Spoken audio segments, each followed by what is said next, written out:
Hello and welcome to the viewers of this video. This is the Orange Fan here, bringing you another entry for the episode Recap and Thoughts category.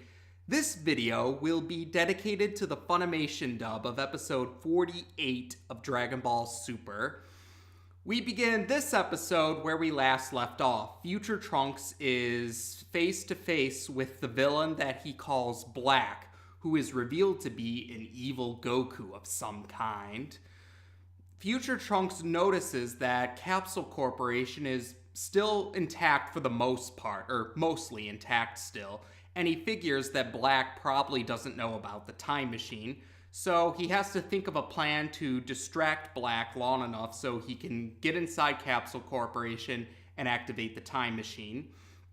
So he does fight against Black for a while, and then eventually he launches a Masenko, one of Gohan's techniques.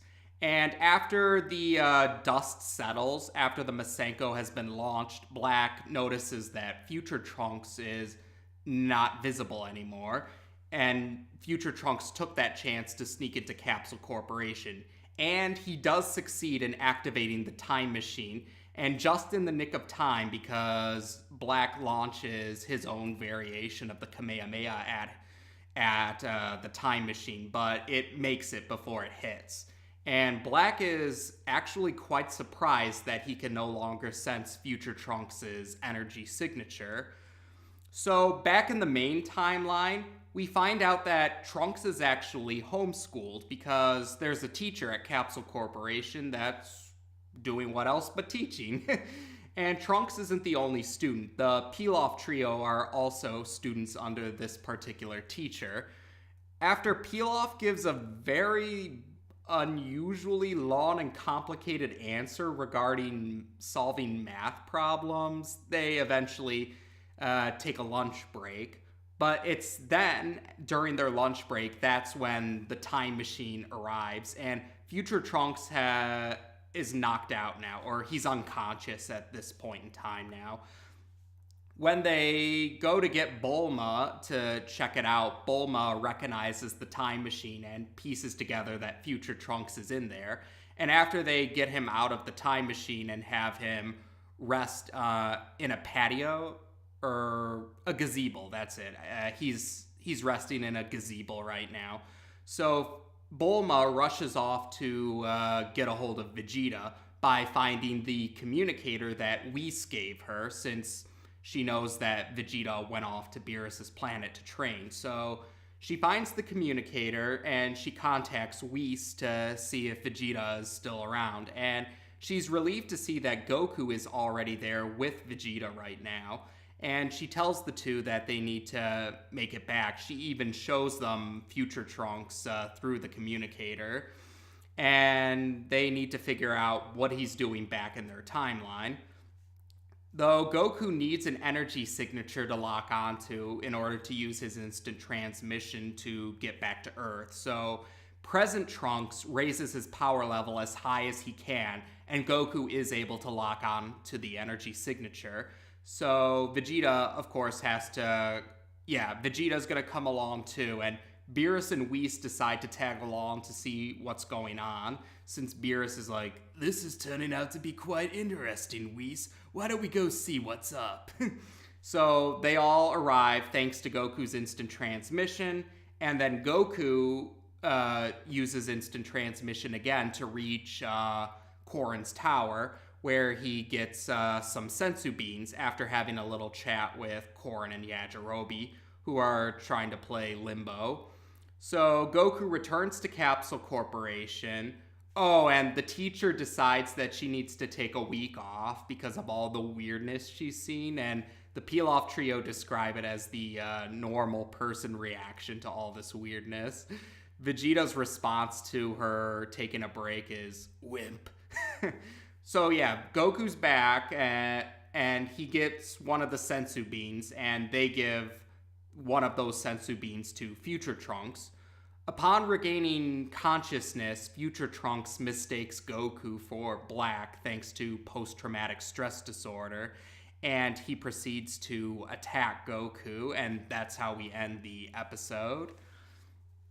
Now, in this episode, we do get to hear more of Black's dialogue, so we get to hear more of Sean Schimmel's voice for this evil Goku, and yes, it's very much different from the low growl he used in the Xenoverse 2 video game.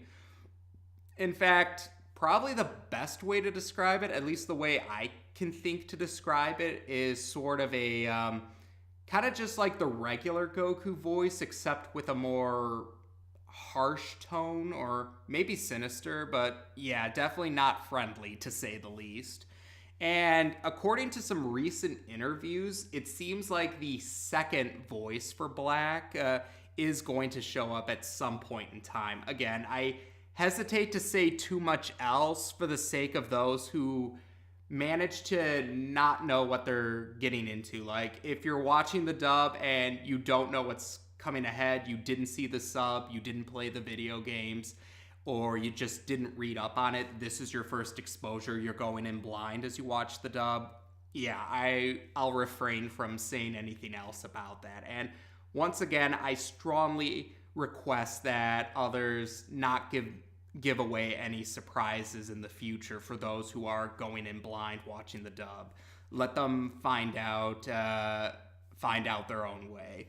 But I digress. So, yeah, we do get to hear more of it, more of Black's voice here. And, yeah, I do remember Sean Schimmel has mentioned a few times that he always wanted to play an evil Goku, so he got his wish granted in this particular saga in some way. And I'm sure you know what I'm talking about if you're familiar with what's to come in the future. And as for those who this is your first time, you'll know what I mean later on. We'll just leave it at that for now. And otherwise, yeah, there were a couple of humorous moments there, probably again to even out with the darker tone. Like, I did like how the teacher reacted to all the weirdness going on, and the Peel-Off Trio described it pretty well as the normal person reaction to all of this. And oh, speaking of darker tones, I did notice the music that was playing during the recap music at the beginning when they do the whole last time on Dragonball Super. It was different music than what they usually play, so yeah, I think that was done to kind of go along with how the Future Trunks saga has a darker tone to it compared to what came before in Dragon Ball Super. But it was a nice touch all the same. Otherwise, yeah, I think there wasn't really a whole lot else to say, but they're definitely setting things up for what's to come. And we do get to see... Or actually, wait, there is one other thing I think that's worth mentioning, is more about how they develop the mystery with Black, the evil Goku. Even though he does seem to be Goku in some capacity, he keeps referring to Future Trunks as Saiyan, as if he himself isn't a Saiyan. And he does wear a single Patara earring, but we don't know what happened to the second. Well, if you're watching this for the first time and you didn't see the spoilers, then you don't know why he doesn't have the second Patara earring and why he even has it, because the Patara earrings are usually associated with the Supreme Kais. But again, it's those nice little clues that kind of keep the mystery going for those who haven't seen the spoilers or read the spoilers. So it gives fuel for speculation. Like, some of my relatives are going in blind, and yeah, it's definitely adding to the speculation, and it's interesting to watch how they react to this for the first time. But otherwise, yeah, there we go. This continues to kind of build up to what's going to go down, especially with that cliffhanger ending where Future Trunks attacks Goku because he thinks he's Black.